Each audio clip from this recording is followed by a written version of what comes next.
꿈이나 비전이란 말을 들으면 가슴이 뜁니다. 가슴이 뜨거워진다는 것은 그 안에 열정이 있기 때문입니다. 반대로 열정이 없다는 것은 꿈이 없다라고 할 수 있습니다. 즉 꿈은 열정이고 열정은 꿈입니다. 근데 꿈에 대해서 히브리 언어를 살펴보니 본다라는 의미를 가지고 있습니다. 또 다른 뜻이 있는데 가슴이라는 의미를 가지고 있습니다.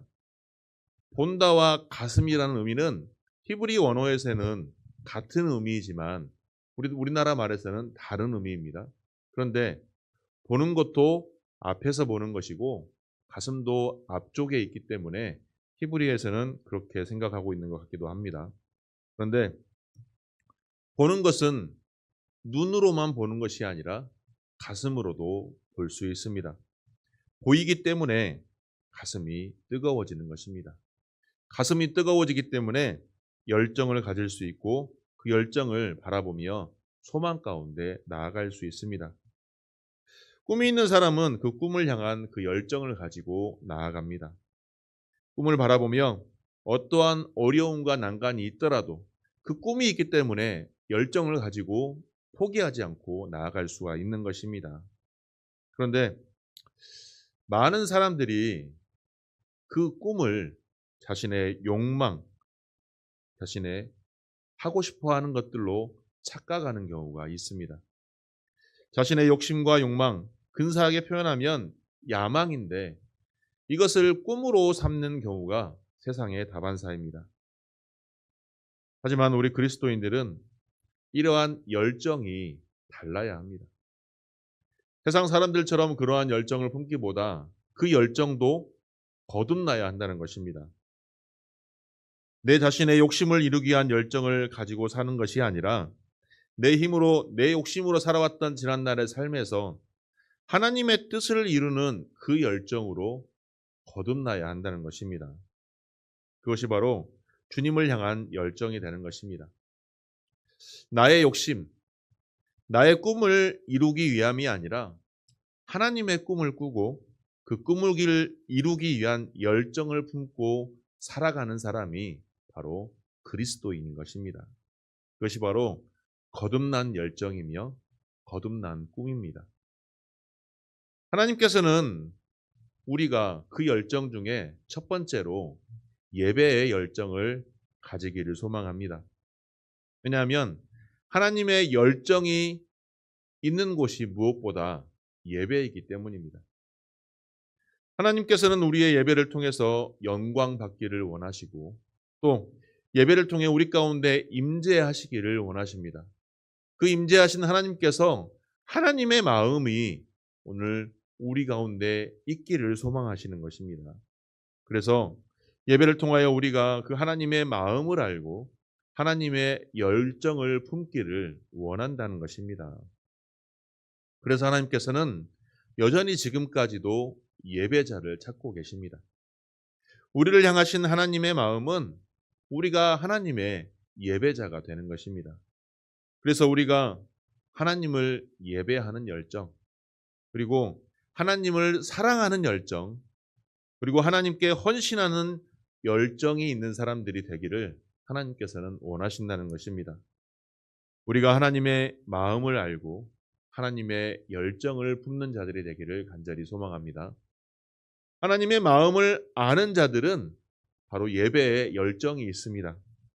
예배를 통해 하나님의 임재를 경험하고 성령님의 기름 부으심을 경험하는 것입니다. 예배를 통해 하나님의 마음을 알게 되고 또 하나님께 멋진 예배를 드리기 위해 그 예배를 사모하는 것입니다. 하나님께 예배드리는 성전 안에서 하나님의 임재를 소망하면서 예배에 열정을 쏟아 붓는 것입니다. 그래서 예배는 보는 것이 아니라 예배는 드리는 것입니다. 혹 우리의 예배를 방해하는 것들이 무엇이 있을까요? 우리가 하나님께 예배하러 나아가면서 그 예배를 방해하는 요소들이 무엇이 있을까요? 옛날에 아주 어르신들은 예배를 드린다가 아니라 예배를 본다라고 표현들을 많이 했습니다. 하지만 정확한 표현은 하나님께 예배를 드리는 것입니다. 올려드리는 것입니다. 거룩하신 하나님께 영광 올려드리는 최고의 표현이 바로 예배이기 때문입니다. 그래서 예배는 시청하는 것이 아니라 하나님께 올려드리는 영광된 예배를 드리는 것입니다. 그런 예배를 드리는데 방해하고 혼잡하게 하고 마음을 어지럽게 하는 것들이 있다면 예배를 드리러 나오시기 전에 다 정리하고 나와야 한다는 것입니다. 우리의 삶 가운데 늘 마음이 평안할 수만은 없습니다. 마음이 불편할 때도 많고 힘들 때도 많고, 하지만 그런 마음이 있어야 할지라도 주일 예배로 나오기 전, 거룩하신 하나님께 나오기 전에 그 마음들을 정리하시고 거룩한 하나님께 예배드릴 수 있는 오늘 우리들의 예배가 되기를 소망합니다. 그러한 예배를 드릴 수 있도록 우리가 온전한 예배자가 되어야 됩니다. 예배에 실패하면 꿈이 없습니다. 예배가 무너지면 열정도 없습니다. 하나님께서 찾고 받으시는 예배가 하나님의 열정이며 하나님의 꿈입니다.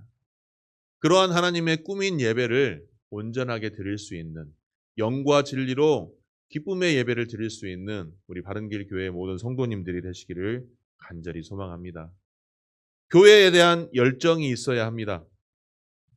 하나님께서는 교회에 대한 열정을 품고 계십니다. 오늘 본문 말씀을 보면 예수님께서 예루살렘 성전에서 제사장들과 결탁하여서 성전에서 환전하고 희생제물을 팔면서 성전을 기도하는 집에서 강도하는 소굴로 만들었던 사람들을 호되게 꾸중하신 사건이 나옵니다. 평상시에 예수님은 너무나도 온화한 분이셨습니다. 그런데 오늘의 모습은 너무나도 다릅니다. 굉장히 분노하신 모습입니다. 그 이유는 하나님의 성전이 물건을 사고 파는 사람들로 북적거리는 장터와 같았기 때문입니다. 소와 양과 비둘기 사람들, 비둘기를 파는 사람들, 환전하는 사람들은 원래 예루살렘에서 멀리 떨어진 곳에서 하나님께 제사를 드리러 나오는 사람들에게 성전세를 내는 이들의 편의를 위해 생겨낸 제도였습니다. 하지만 탐욕에 눈이 먼 종교 지도자들이 이것을 자신들의 이익의 수단으로 삼고 말았던 것입니다. 하나님께 드리는 제물은 온전한 제물이어야 했습니다. 흠이 없는 제물이어야 했습니다. 그래서 하나님께 드리는 제물을 검사하는 과정이 생겼던 것입니다. 그런데 외국에서 왔던 순례자들이나 이스라엘 땅에 거한다 할지라도 예루살렘 성전과 멀리 떨어져 있는 곳에 제사 오는 사람들이 그 제물을 검사하는 과정 중에서 성전 안에서 제물을 살 수밖에 없는 상황을 만들어 버렸고, 이를 위해 지불되는 돈이 적지 않았던 것입니다. 즉 제사장들이 종교를 빙자하여 폭리를 취했던 것입니다. 이처럼 성전이, 거룩한 성전이 더러워지고 타락했던 것들을 예수님께서는 분노하셨던 것입니다. 이처럼 교회는 물질주의와 상업주의에 빠지게 되면 타락하게 되어 있습니다. 영적인 지도자들은 무엇보다 이러한 탐심과 탐욕을 경계해야 하는 것입니다. 사람이 그 소유에 넉넉함이 있는 것이 아닐 수도 있지만 이상하게 많은 사람들은 탐심에 욕심을 많이 부립니다. 신앙이 있는 사람이라 할지라도 거룩한 열매를 얻지 못하게 됩니다. 탐심과 탐욕은 하나님을 기쁘게 하지 못한다는 것입니다. 그렇기 때문에 우리 믿음의 사람들은 자족하는 마음으로 하나님께 나아가야 하는 것입니다. 나에게 있는 걸로 족할 줄 알며 늘 겸손한 마음으로 하나님께 나아갈 수 있는 자족의 마음이 있어야 한다는 것입니다. 사람들이 왜 늘 갈등하고 싸우기 일쑤일까요? 그것은 바로 너나 없이 필요한 만큼 가지려 한다면 그러한 다툼이나 싸움이나 갈등은 없을 것입니다. 필요한 것 이상으로 더 많이 가지려 하는 욕심이 있기 때문에 문제가 생기는 것입니다. 우리는 빈손으로 왔다 빈손으로 갈 수밖에 없는 인생들입니다. 아무리 이 세상에서 많은 재물을 모았다 한들 갑부나 재벌의 소리를 들었다 할지라도 죽을 때 가지고 할 수 있는 것은 고작 관 한 개, 수의 한 벌, 땅 반 평이 전부입니다. 그러나 우리 믿음의 사람들조차 이러한 물질만 탐하려 한다면 문제가 심각해질 수밖에 없는 것입니다. 오늘날 교회가 이러한 세상의 물질 문화가 들어와서 많은 사람들이 개탄하고 있습니다. 현장의 목회자들이 새거해 들어야 할 문제입니다. 교회를 꾸미는 일에, 교회를 외적으로 성장시키는 일에만 너무나도 몰두하여서 성도들에게 헌금을 강조한다면 믿지 않는 사람들이 교회를 바라보는 시선이 결코 곱지 않을 것입니다. 이상적인 교회는 세상 속에서 예수 그리스도의 정신을 실현하는 교회이며 이상적인 지도자는 예수의 모습을 닮아가는 지도자입니다. 그렇다고 하여 하나님께 드리는 봉헌을 가벼이 여기지란 말은 아닙니다. 하나님께 정성을 다하여 내가 드릴 수 있는 모든 것을 하나님께 올려드리는 헌신과 봉헌이 필요합니다. 하지만 삶 자체가 하나님을 바라보지 않고 물질과 탐욕과 탐심에만 빠져 있다면 이는 결코 하나님께서 기뻐하지 않으시며 그러한 교회는 세상과 다를 바 없이 타락한 교회가 되고 말 것이라는 것입니다.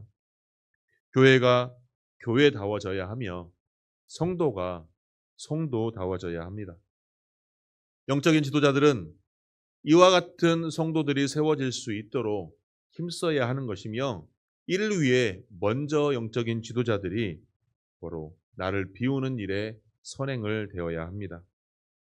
예수 그리스도의 제자가 되기 위한 첫 번째 조건은 바로 나를 비워내는 것입니다. 얼마나 많은 사람들이 영적인 성장이나 교회의 책임 등을 도외시한 채 한국의 축복을 빌미로 성도들의 헌금을 강요하고 있는지 모릅니다.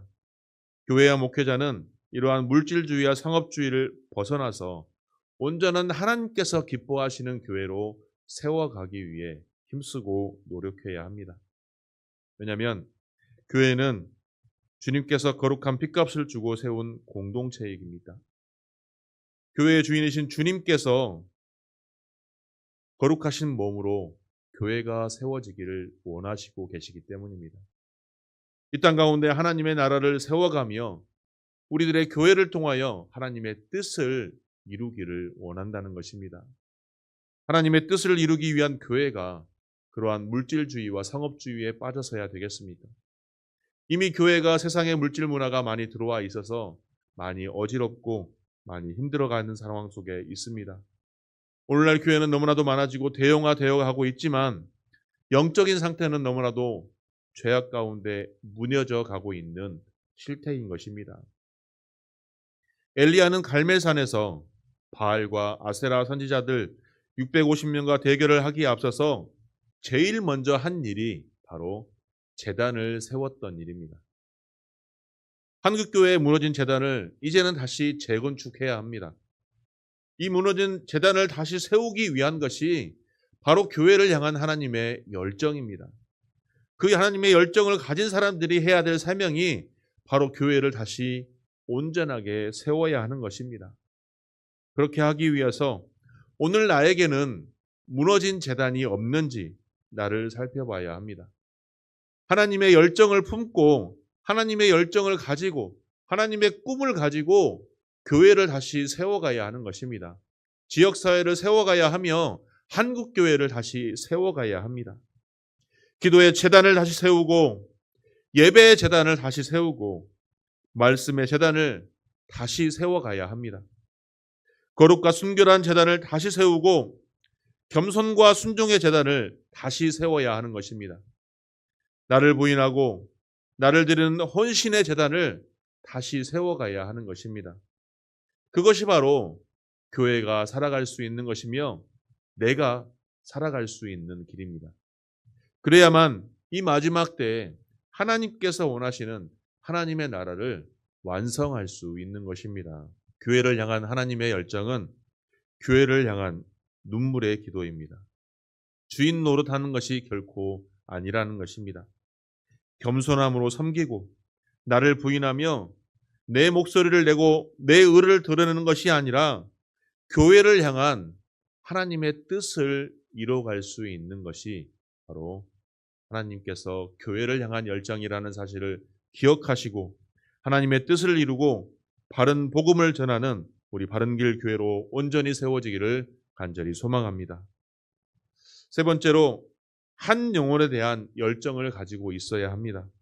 하나님의 열정은 바로 한 영혼에 있습니다. 한 영혼이 하나님의 열정이고 바로 하나님의 꿈입니다.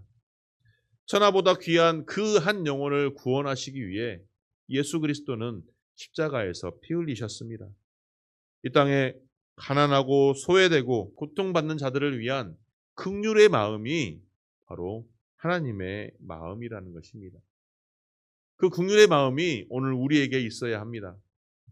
하나님의 마음, 하나님의 열정을 가진 사람들은 늘 한 영혼에 대한 눈물의 기도가 있습니다.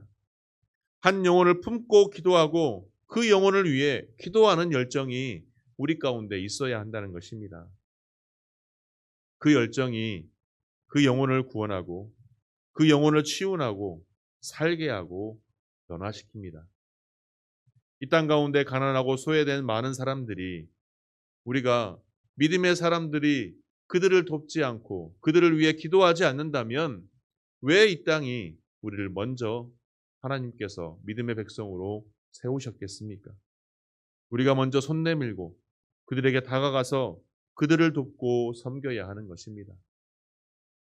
예수 그리스도의 그 섬기는 마음이 우리 가운데 있어야 한다는 것입니다. 그러려면 내 안에 긍휼의 마음이 있어야 합니다. 한 영혼을 향한 열정은 바로 긍휼의 마음입니다. 열방의 구원을 향한 열정이 바로 예수 그리스도의 우리를 향한 긍휼의 마음이었으며 하나님의 나라를 세워가기 위해서 하나님께서 우리를 먼저 부르시고 우리를 사용하시는 것도 바로 우리를 향한 하나님의 긍휼의 마음인 것입니다. 이러한 열정이 우리의 생각을 바꿀 수 있습니다. 우리의 가치관을 바꾸고 인생의 목표와 방향을 바꿉니다. 우리의 꿈을 바꿀 수가 있는 것입니다. 예전에는 나 자신의 꿈만 꾸었던 우리였지만 이제는 하나님의 꿈을 꾸고 하나님의 열정을 가지고 하나님께서 원하시는 삶으로 하나님께서 바라는 삶으로 하나님의 열정의 사람으로 나아갈 수가 있는 것입니다. 그러한 열정의 사람들을 통해 하나님께서는 일하십니다. 우리가 하나님의 열정을 품기 위해 우리를 한 주간의 삶 동안 어떠한 힘을 쓰시고 어떠한 노력을 하시겠습니까? 우리는 하나님의 꿈을 꾸는 사람들입니다. 요셉은 하나님의 꿈꾸는 자로서 하나님께서 원하시는 삶을 살았습니다. 요셉의 삶을 보면 너무나도 기구합니다. 너무나도 잘나고 인정받았던 삶에서 한순간 나락으로 떨어지는 삶을 살아갑니다. 또 그곳에서 다시 하나님을 바라보며 또 인정받는 삶을 살아간다 할지라도 또다시 나락으로 떨어지는 삶으로 떨어지고 맙니다. 애굽의 노예로 팔려가 보디발 장군의 신임을 얻었지만 그 아내로부터 오해를 받아서 누명을 써서 감옥에 들어갑니다. 감옥에서도 인정받아서 다시 일어서기도 하지만 그를 구원할 수가 없었습니다. 하지만 애굽의 총리가 되어서 많은 사람들에게 인정받는 자로 세워집니다. 단순히 그가 그러한 사람으로 세워지기 위해서 하나님께서 그를 부르셨을까요? 하나님 앞에서 온전하게 세워짐을 받기 위해서 하나님을 바라보며 하나님의 꿈을 꾸며 하나님의 열정을 품었던 요셉이었기에 하나님께서 그를 세우셨던 것입니다. 우리의 삶 속에 하나님의 열정을 품기를 소망합니다. 하나님의 열정을 가지고 내 가슴이 뜨거워지기를 소망합니다. 그것이 바로 하나님의 꿈이며 하나님의 비전입니다. 우리를 통해서 우리 바른길 교회에서 하나님의 열정이 온전히 세워지기를 소망합니다. 하나님의 꿈이 하나님의 비전이 실현되기를 소망합니다. 그러려면 내가 먼저 내 가슴이 먼저 뜨거워지고 내가 먼저 하나님의 꿈을 꾸고 내가 먼저 하나님의 비전을 품어야 할 줄 믿습니다. 그 비전을 품고 간절히 기도하며 나아갈 수 있는 우리 바른길 교회가 되기를 소망합니다. 하나님께서는 우리 모두에게 꿈을 허락하셔 주셨습니다. 나에게 하나님의 계획하심이 있습니다. 우리 모두에게 하나님의 꿈을 이루기 위한 계획하심이 있습니다. 실천할 방향들이, 행할 모든 것들이 하나님의 역사하심이며 하나님의 은혜일 줄 믿습니다. 그러므로 오늘 내가 행하고자 하는 모든 것들이 나의 꿈을 이루기 위한 그러한 삶이 아니라 하나님의 꿈을 나의 꿈으로 삼고, 또 내가 행하고 바라고 원하는 모든 것들이 하나님의 뜻 안에서 이루어지기를 바라며 소망하며 기도하며 나아갈 수 있는 오늘 우리 교회가 되기를 소망합니다. 하나님께서는 그러한 하나님의 열정이 있는 자들을 들어 사용하십니다. 우리 바른길 교회 모든 성도님들이 이러한 하나님의 열정으로 충만하여서 이 지역사회 가운데 하나님의 뜻을 나타내며 하나님의 바른 복음이 온전히 선포되는 우리 바른길 교회가 되기를 간절히 소망합니다. 또한 그러한 교회를 통하여 우리가 더욱더 하나님의 꿈으로, 하나님의 열정으로 거듭난 인생, 열정적인 인생, 꿈을 품는 인생들이 되시기를 주님의 이름으로 간절히 축복합니다.